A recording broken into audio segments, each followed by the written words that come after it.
Triple R గారిని చాలా రోజుల క్రితమే నేను ఒక ఇంటర్వ్యూ అడిగాను. సార్, నేను మాస్ అండ్ మీడియా నుంచి ఎప్పుడు ఎవరిని ఇంటర్వ్యూ చేయలేదు, ఫస్ట్ టైం మిమ్మల్ని చేస్తాను. కొన్ని విషయాల్లో మీ నుంచి క్లారిటీ తీసుకోవాలనుకుంటున్నాను నేను. మీరు ఈ రోజున టేకప్ చేసిన దళిత క్రిస్టియన్స్ ఇష్యూ కానీ, ఎస్సీ ఎస్టీ అట్రాసిటీ కేసులు పెడుతున్నారు అనే దాని మీద కానీ, మీరు మాట్లాడుతున్న స్టాండ్ ఏదైతే ఉందో దాని మీద మాకు కొన్ని అనుమానాలు ఉన్నాయి.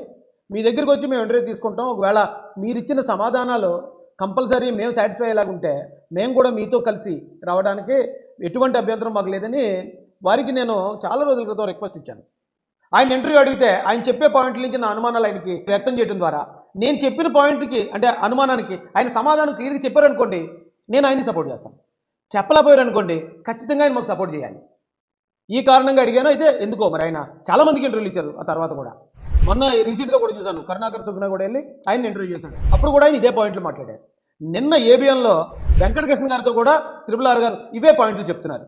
సో ఆయన స్ట్రాంగ్గా ఫిక్స్ అయ్యారు, అది కరెక్ట్ అయ్యే వాస్తవాలు. దళితులు ఖచ్చితంగా ఈ మతం మారిన దళితులు తప్పు చేస్తున్నారు, రాజ్యాంగానికి విరుద్ధంగా వెళ్తున్నారు, వీళ్ళు సంథింగ్ అని ఆయన క్రియేట్ అయిపోయారు. ఆయన్ని మార్చాలి, సమాజాన్ని మార్చాలంటే సంయమనంతోనే జరగాలి తప్ప వాదులాటతోనో గొడవతోనో తిట్లతోనో అది జరగదు. కాబట్టి రఘురామరాజు గారిని వీడియో రూపంలో మన స్టూడియోకి ఇన్వైట్ చేద్దాం. ఆయన చెప్పే మాటలు విందాం. ఈ మాటలు రఘురామరాజు గారు ఖచ్చితంగా దయచేసి మీరు ఈ వీడియో చూస్తే నేను అడిగిన ప్రశ్నలు ఏమైతే ఉన్నాయో అవి ఒకసారి మీరు ఆలోచించండి. సమాధానం ఇస్తారా ఎవరు అనేది అది మీ సమయానుకూలతను బట్టి మీరు ఇవ్వండి.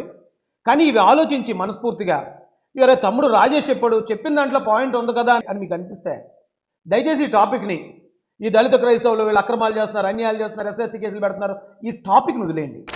ఫస్ట్ అయితే ఈయన ఒక 2-3 ఇంటర్వ్యూల్లో ఆయన ఎప్పుడు రెగ్యులర్గా మాట్లాడే కొన్ని పాయింట్లు కట్ చేశాను.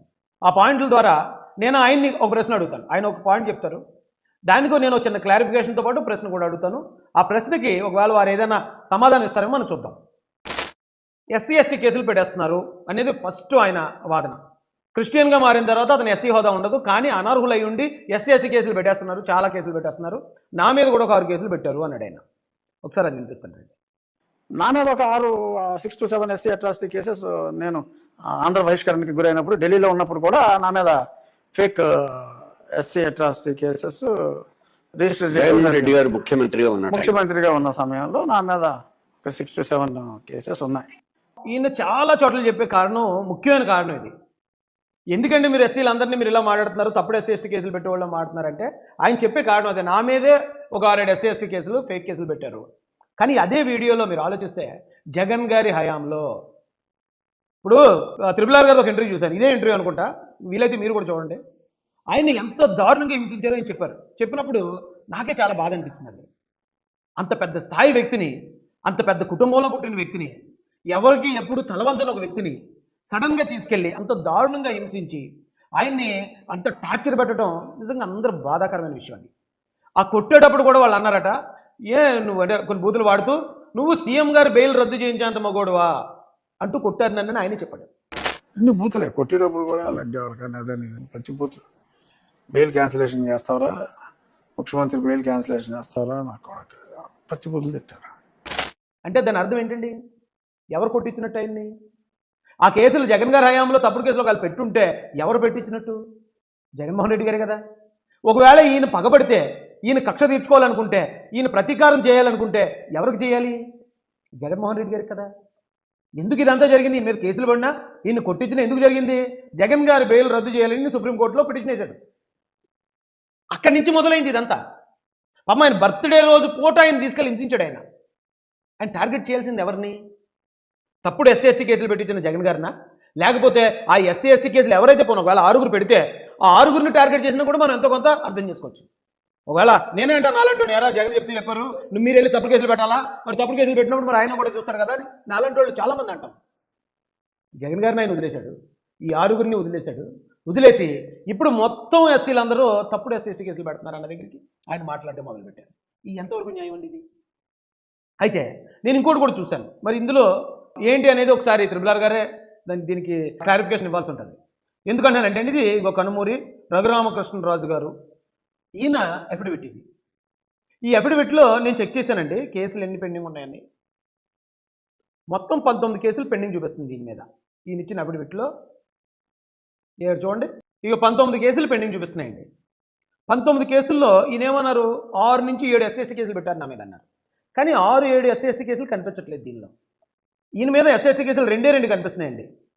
ఒకటి సీరియల్ నెంబర్ 9లో ఈ SC/ST కేసు, ఇది ఎక్కడండి? భీమవరంలో పెట్టారు. ఒక SC/ST కేసు భీమవరంలో నమోదైంది. ఇక రెండో SC/ST కేసు చింతలపూడి అంటే ఇది పివి సునీల్ సొంత ప్రాంతం అది. 2 SC/ST కేసులు ఉన్నాయండి. కావాలంటే మీరు ఈయన అఫిడవిట్ ఆల్రెడీ బయటే ఉంది, పబ్లిక్ డొమైన్లో మీరు చూడండి. 2 SC/ST కేసులు, ఒకటి భీమవరం, 2 చింతలపూడి. ఇది కూడా పొలిటికల్లీ మోటివేటెడ్ కేసులు. ఇది జగన్మోహన్ రెడ్డి గారి ఆదేశాల మేరకు అక్కడున్న నాయకులు ఎవరైతే ఉంటారో, వైసీపీ నాయకులు, పెద్ద నాయకులు, అక్కడున్న ఒక SC కార్యకర్తను తీసుకెళ్ళి పెట్టించిన కేసు. దీనికి ఎవరిని బాధ్యులు చేయాలి? మనం జగన్ గారిని బాధ్యులు చేయాలి. జగన్ గారికే ఈయన మీద కక్ష ఉంది. అది వదిలేసి నా మీద 6 SC/ST కేసులు పెట్టాడు అంటున్నాడు ఆయన. అది ఎంతవరకు న్యాయం అండి? ఏమండి? ఇదొకటే కాదు, ఇంకా చూడండి మీరు. ఈయన చెప్పిన దాని ప్రకారం నా మీద 5-6 SC/ST కేసులు ఫేక్ కేసులు అన్నారు. అంటే కేవలం 5-6 ఫేక్ కేసులు, మిగతా కేసులన్నీ ఈ నిజమైన కేసులు అంటారా మరి? అంటే ఈ సెక్షన్లన్నీ కూడా నిజమేనా ఆయన ఒప్పుకున్నట్ట ట్రిపుల్ గారు? నేను ఆయన్ని అడుగుతున్నాను సూటిగా. కేవలం మీరు 6 అన్నారు, కానీ ఇక్కడ 2 ఉన్నాయి మీ 19 కేసుల్లో. 2 తీసేస్తే ఇంకా 17 కేసులు మీ మీద అలాగే ఉన్నాయి. ఆ 17 కేసులను ఎందుకు మీరు ఫేక్ కేసులు అనలేదు? ఆ 17 కేసుల్లో మీరు నేరం చేసినట్ట? లేదు. ఆ 17 కేసులు కూడా ఒకవేళ ఫేక్ కేసులు అయితే మరి ఆ కేసులు పెట్టిన వాళ్ళందరూ కూడా చెడ్డోళ్ళు అవ్వాలి కదా. వాళ్ళందరి మీద కూడా మీరు ఫైట్ చేయాలి కదా. ఆ సెక్షన్లు ఏమైతే ఉన్నాయో ఆ సెక్షన్లన్నీ కూడా దుర్వినియోగం అవుతున్నాయని చెప్పి మీరు చెప్పాలి కదా. ఇది అన్యాయం కదా సార్. కేవలం ఎవరో ఒక నాయకుడు చెప్పాడని ఒక వెనక ముందు లేనుడో, ఒక బలహీనుడో, ఒక SC క్యాండిడేట్ వెళ్ళి ఒక కేసు పెడితే మీరు ఎంటైర్ దాదాపు కమ్యూనిటీని, 1 కోటి మంది ఉన్న కమ్యూనిటీని మీరు ఎలాగా మాట్లాడతారు? తప్పుడు SC కేసులు పెట్టినారు వెళ్ళని. ఇందులో ఎన్ని ఉన్నాయండి?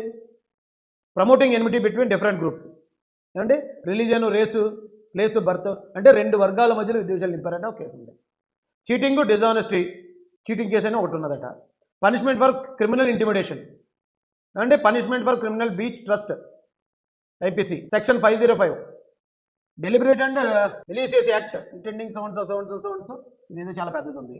Forgery, purpose cheating, forgery, valuable security, will ETC so criminal breach of trust something. ఇలా CBI కేసులతో సహా చాలా కేసులు మీ మీద మోపబడ్డాయి. ఇన్ని కేసులు మీ మీద ఉన్నప్పుడు అన్ని ఫేక్ కేసులని మీరు చెప్పాలి. అన్నీ కాకుండా మీరు కేవలం SC/ST కేసులే ఫేక్ అంటే మరి కేసులన్నీ ఇందులో మీరు నేరం చేసినట్టు వస్తుంది. అదొక్కసారి మీరు ఆలోచించాలి రఘురామరాజు గారు. ఏమండి? SC/STలు మాత్రమే ఫేక్ కేసులు పెడుతున్నారు అనే ట్రిపుల్ ఆర్ గారి వాదనని పూర్తిగా విభేదిస్తున్నాను నేను, పూర్తిగా. ఎందుకంటే నా మీద 30 కేసులు పెట్టారు, నేనే SC వాడిని. నా మీద 30 కేసులు అన్ని తప్పుడు కేసులే. అందుకని ఆ కేసులు పెట్టిన వ్యక్తుల కులాన్నో లేకపోతే పెట్టిన సెక్షన్లో నేనేం తప్పట్లేను. ఎందుకు? నేను జగన్ గారి మీద పోరాడాను, ఆయన నా మీద నాకు ఇచ్చే పనిష్మెంట్ అది. అలాగే మీరు కూడా జగన్ గారి మీద పోరాడారు, ఆయన మీకు ఇచ్చే పనిష్మెంట్. అందులో ఒకవేళ 2 SC/ST కేసులు ఉండొచ్చు. ఆ మాత్రానికి SC సామాజిక వర్గాన్ని లేకపోతే మతం మారిన SCలను ద్రోహులుగా చూపించే ప్రయత్నం, ఇది అన్యాయం అంటాను సార్ నేను. ఎవరైతే వీడియో చూస్తున్నారో వీడియో చూసిన వాళ్ళు కూడా మీరు మీ గుండెల మీద చేతులు వేసుకుని చెప్పండి. ఏమంటే ఇది ఫస్ట్ పాయింట్. సెకండ్ పాయింట్కి వెళ్దామండి. ప్రైజ్ మనీ కోసం SC/ST కేసులు పెడుతున్నారు అంటున్నారు ట్రిపుల్ ఆర్ గారు. అంటే ఒక కేసు పెట్టడం వల్ల ఒక 50,000తో FIR అయిన తర్వాత వస్తుందండి. కాకపోతే అది వస్తుందని కూడా చాలామందికి తెలియదు. తెలియకుండానే వాళ్ళ మీద జరిగిన దాడి కోసం వాళ్ళు కేసు పెడతారు. పెట్టిన తర్వాత అది ఎప్పుడో చాలా పెద్ద ప్రాసెస్ ఉంటుంది, కలెక్టర్ దగ్గర నుంచి రావాల్సి ఉంటుంది. కానీ కేసులన్నీ కూడా ప్రైజ్ మనీ కోసమే పెడుతున్నారు అన్నట్టు ఆయన కొంచెం కించపరిచి మాట్లాడారు SCని. ఈ రాష్ట్రంలో చుట్టూరు ఘటనలో దాదాపు 10కి పైగా మందిని చంపేస్తే, నరికి ముక్కలు కట్టి శవాల్ని గోను సంచులు కట్టి ఇసిరేస్తే దానిలో ఒక్కడు కూడా శిక్ష పడలేదండి, ఒక్కడు కూడా. కేసులు వేసేవారు, దానికి ఏదో ప్రైజ్ మనీలు ఉన్నాయి, అన్నీ ఉన్నాయి. సో ప్రైజ్ మనీ కోసం కావచ్చు, ఎవరినైనా భయపెట్టడానికి కూడా ఎక్కువగా జరిగింది కూడా అదే. సో ఆ రకంగానే జరిగినాయి. అర్హతలే ఒకసారి ఆలోచించండి. ఒకవేళ మీ మీద కనీసం 6 కేసులు 7 కేసులన్న SC/STలు ఉండుంటే సరే, ఈయనకి ఆ కోపం వచ్చి ఉంటుంటుందిలే, అన్ని తప్పుడు కేసులు పెడితే ఎవరికన్నా కోపం వస్తుందిలే అని నాలంటూ నేనే చెప్తాను. సరే మరి ఆయన కేసులు పెట్టారు కదా, ఆయనకు ఆ కోపం వచ్చిందిలే. ఎందుకంటే ఇప్పుడు నేనే చెప్తున్నాను కదా, పివి సునీల్ అనే వ్యక్తి ఆయన చాలా హింసించాడు, ఆ కారణంగా ఆయన మొత్తం ద్వేషం నింపుకున్నాడు మన మీద, అందుకే ఆయనకు ఆ కోపం వచ్చిందని చెప్పి నేనే చెప్తున్నాను కదా. అంటే కనీసం మీ మీద ఉన్న 2 కేసులే కదా, 2 కేసులు, అది కూడా జగన్ గారు పెట్టించినాయి కదా. జగన్ గారు పెట్టించిన కేసులకి ఈ SC కమ్యూనిటీని ఎందుకు ఇంత టార్గెట్ చేస్తున్నారు? ఇది న్యాయమేనా అని అడుగుతున్నాను నేను. మీ మీద ఇంకా 17 కేసులు ఉన్నాయి. మరి ఆ 17 కేసులు పెట్టిన వాళ్ళందరూ ఉత్తములా? వాళ్ళందరూ మంచివాళ్ళు, వాళ్ళందరూ నిజాయితీ పరులా? ఆ పెట్టిన అన్ని కేసుల్లో కూడా మీరు నేరం చేశారా? ఒకసారి మరి అది కూడా ఆలోచించండి. నేను మొన్న ఒకసారి చెప్పానండి, వ్యాపారస్తులు ఉన్నారండి, అందరూ వ్యాపారస్తులు అందరూ మంచోళ్ళండి, కానీ 100కి 30 మంది కల్తీ వ్యాపారాలు చేస్తారండి. వాళ్ళని మీరు ఈ మాట అనగలరండి? రైతులు దేశానికి అన్నం పెట్టేదే అన్నదాత. 30% మంది రైతుల భూమిలో గవర్నమెంట్ ల్యాండ్, అసైన్ ల్యాండ్, దళిత ల్యాండ్ ఏదో ఒక ల్యాండ్ కల్పించుకుని ఉంటుంటారండి. అందుకని వాళ్ళందరినీ మీరు దొంగలు అనగలరా? రాజకీయ నాయకులు చాలామంది నిజాయితీపరుల నాయకులు ఉన్నారు, కానీ 30% మంది అక్రమ సంపాదన కోట్లాది రూపాయలు నల్లధనం సంపాదించిన వాళ్ళు ఉన్నారు. వాళ్ళందరి మీద మీరు పోరాటం ఎలా చేయగలరా? అరే ఒక కేసు పెడితే ఒక 50,000 అంటున్నారు మీరు, కానీ మీరు ఆలోచించి చూడండి, ప్రైజ్ మనీ కోసం తప్పు చేస్తున్నారు ఎస్సీలు అంటున్నారా? ఈ దేశాన్ని కొల్లగొట్టి విదేశాల్లో సొమ్ము దాచుకున్న వాళ్ళు ఒక్క దళితుడు కూడా ఉండండి. నేను ఇంతకుముందు కూడా చెప్పాను, లక్షల కోట్ల రూపాయలు దొచ్చేశారు ఈ దేశానికి. లక్షల కోట్ల రూపాయలు దొబ్బేసిన వాళ్ళని మీరు ఇలాగే అనగలరా? వాళ్ళందరినీ నేను ఇండియాకి రప్పిస్తాను, నేను పోరాటం చేస్తాను, ఎవడైతే మన దేశం సొమ్ము పట్టుకుపోయాడో వాళ్ళందరి సంగతి తేలుస్తానని అనగలరా? ఒకసారి ఆలోచించండి.